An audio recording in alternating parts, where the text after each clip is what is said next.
Hi, everybody. Yesterday was a very emotional video, and so I wanted to kind of continue on in that bent.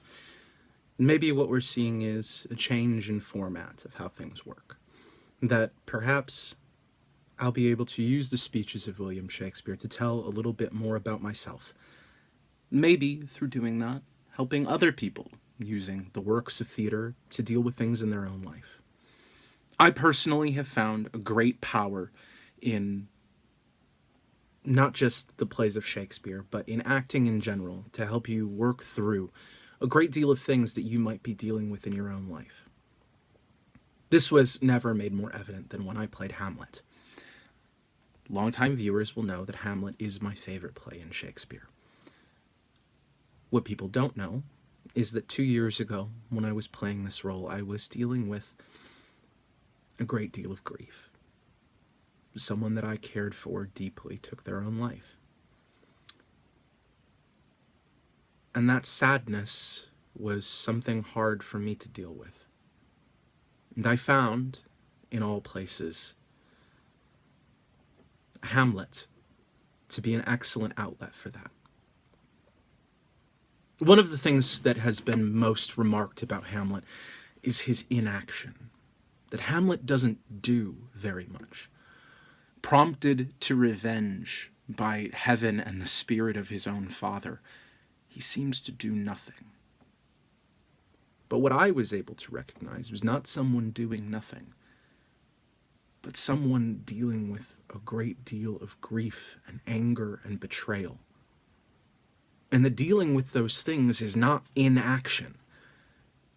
It's an incredibly taxing thing.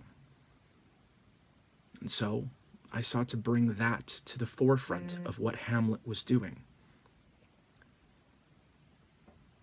Orson Welles very famously said that the role is unactable, which is not to say that it cannot be performed, that no one can play this part. We've seen through history that that is absolutely false. What I think is true is that the role cannot be acted on its own. And what I mean by that is that this character is more of a blank slate than people realize. And that in order to play Hamlet effectively, you have to be willing to put your own self on stage. My experience found that Hamlet was 90% me. And the same way that I have enjoyed the performances of David Tennant and Richard Burton, those portrayals, so vastly different from one another, are because those performers are two vastly different people. And that my Hamlet won't look like anyone else's. And that the role, in essence, defies comparison.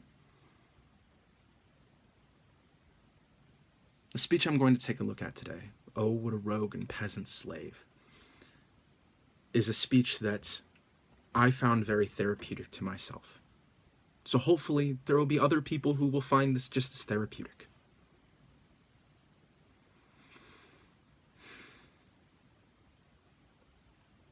Now I am alone.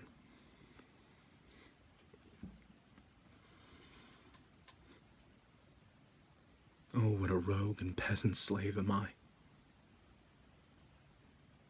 Is it not monstrous that this player here, but in a fiction, in a dream of passion, could force his soul so to his own conceit that from her working all her visage wand, tears in his eyes, distraction in his aspect, a broken voice in his whole function suiting with forms to his conceit, and all for nothing? For Hecuba. What's Hecuba to him, or he to Hecuba, that he should weep for her? What would he do had he the motive and the cue for passion that I have? He would drown the stage with tears. and cleave the general ear with horrid speech. Make mad the guilty and appall the free, confound the ignorant and amaze indeed the very faculties of eyes and ears, yet I, a dull and muddy, meddled rascal, peak like John a dreams, unpregnant of my cause, and can say nothing. No, not for a king, upon whose property and most dear life a damned defeat was made. Am I a coward? Who calls me villain? Breaks my pate across, plucks off my beard and blows it in my face, tweaks me by the nose, gives me the lie of the throat as deep as the lungs. Who does me this, huh? Swoons, I should take it.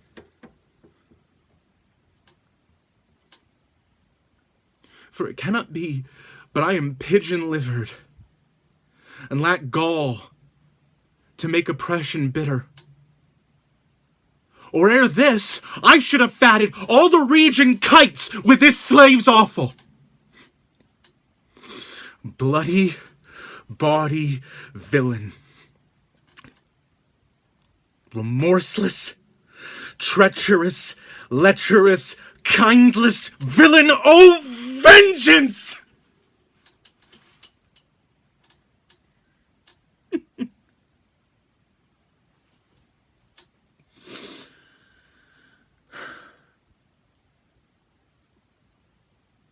Why, what an ass am I? This is most brave. That I, the son of a dear father murdered, prompted to my revenge by heaven and hell, must like a whore unpack my heart with words, fall a-cursing like a very drab, scullion. Fie upon it. About my brain.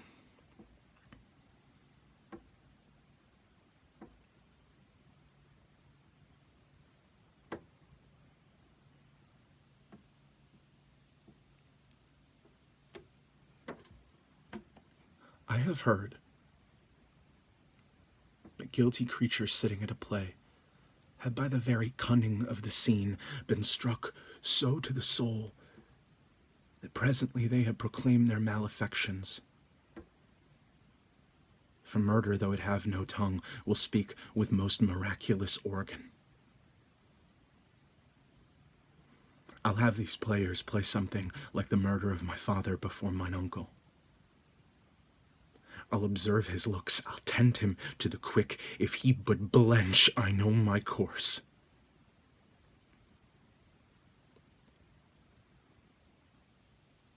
The spirit I have seen may be a devil, and the devil hath power to assume a pleasing shape. Yea, and perhaps out of my weakness and my melancholy, as he is very potent with such spirits, abuses me to damn me. I'll have grounds more relevant than this. The play's the thing, wherein I'll catch the conscience of the king.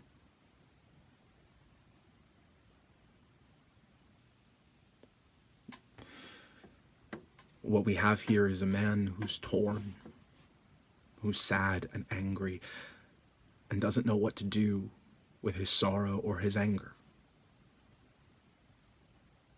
At least, that was what I saw when I was such a man. Thank you so much for joining me. Until tomorrow.